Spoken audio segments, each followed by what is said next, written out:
السلام علیکم. Hello every one. گھر میں شازیہ کی اچانک طبیعت خراب ہوئی تو انور اسے ہسپتال لے گیا. انور کافی پریشان ہوا مگر اس کی پریشانی اس وقت ختم ہو چکی تھی جب لیڈی ڈاکٹر نے چیک اپ کرنے کے بعد شازیہ کو یہ خوشخبری دی کہ وہ ماں بننے والی ہے. شازیہ کی آنکھوں میں خوشی کے آنسو جاری تھے. انور بازار کی طرف مٹھائی لینے کے لیے بھاگا. شازیہ نے اس خبر کے لیے 10 سال تک انتظار کیا تھا. مٹھائی لے کر آیا اور پورے ہسپتال میں مٹھائی بانٹنا شروع کر دی. انور اپنی بیوی کو واپس گھر لے آیا. اب وہ شازیہ کا پہلے سے بھی زیادہ خیال رکھنے لگا تھا. اس کا ایک کریانہ سٹور تھا. اس سے پہلے وہ سٹور پر رات گئے تک کام کرتا. اسے رات کے وقت زیادہ گاہک مل رہے تھے مگر اب شازیہ کی وجہ سے وہ شام کو ہی گھر واپس آ جایا کرتا تھا. دن گزرتے گئے اور آخرکار وہ دن آ ہی گیا جس دن اس کو بہت بڑی خوشخبری ملی. 10 سال بعد شازیہ کا بچہ پیدا ہوا. شازیہ کو جب یہ پتہ چلا کہ وہ ایک بیٹے کی ماں بن گئی ہے تو اس کی خوشی کی کوئی انتہا نہیں رہی تھی. وہ اپنی تکلیف بھول گئی اور لیڈی ڈاکٹر سے کہا میرا بچہ میرے سامنے لایا جائے. میں اپنے بچے کا دیدار کرنا چاہتی ہوں. لیڈی ڈاکٹر اس کا بچہ لے آئی اور جب اس نے اپنے بچے سے کپڑا ہٹایا تو بچے کے سر کا چمڑا نہیں تھا اور اس کا دماغ سامنے حرکت کرتا ہوا دکھائی دے رہا تھا. شازیہ یہ منظر دیکھ کر رونے لگی. لیڈی ڈاکٹر نے اس سے پوچھا کیا میرا بچہ بچ جائے گا تو اس نے کہا کہ اس طرح کے کیسز میں بچے کا بچنا تقریباً ناممکن ہی ہوتا ہے. وہ بھی ہسپتال میں ہی داخل تھی کہ 2 دن بعد بچے کی ڈیتھ ہو گئی. ہسپتال کا سارا سٹاف جو کچھ دیر پہلے تو انہوں کو مبارکباد دے رہا تھا اب وہی لوگ ان دونوں کو تسلیاں دینا شروع ہو گئے. ڈاکٹر اس کے پاس بیٹھ گئی اور اس کو بتایا کہ اس طرح کے کیسز آتے رہتے ہیں. شازیہ نے ڈاکٹر سے کہا کہ مجھے اپنے کیے کی سزا ملی ہے. مجھے جب تک ٹھوکر نہیں لگی تھی تو میں غفلت کی نیند میں سوئی ہوئی تھی مگر آج پہلی بار مجھے تکلیف ہوئی ہے اور میں ان دونوں سے ضرور معافی مانگوں گی. ڈاکٹر نے کہا کہ آپ کس کی بات کر رہی ہیں؟ آپ کس سے معافی مانگیں گی؟ اور شازیہ نے کہا میری انور کے ساتھ دوسری شادی ہوئی تھی.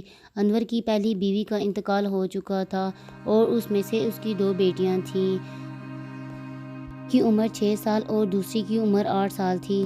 جب میری شادی ہوئی تو دونوں بہت خوش ہوئیں اور ایک دوسرے سے کہتی تھی کہ ہماری ماں اللہ میاں کے پاس چلی گئی ہے اور اللہ تعالیٰ نے ہمیں یہ ماں عطا کی ہے.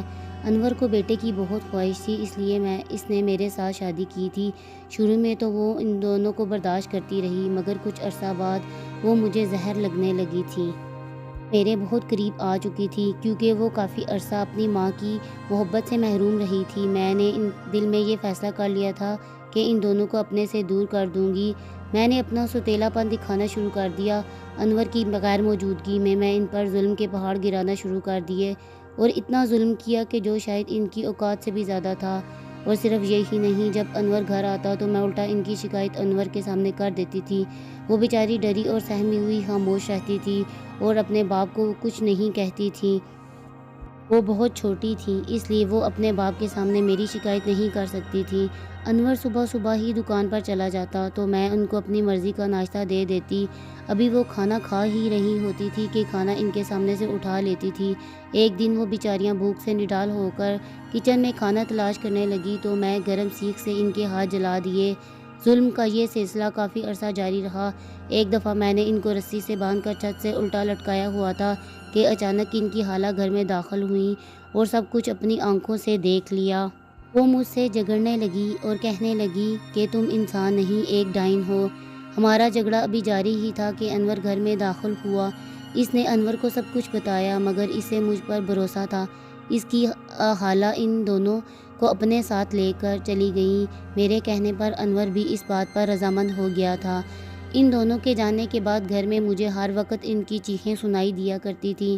میں خوف کے مارے اپنے کانوں میں انگلیاں ڈال لیا کرتی تھی.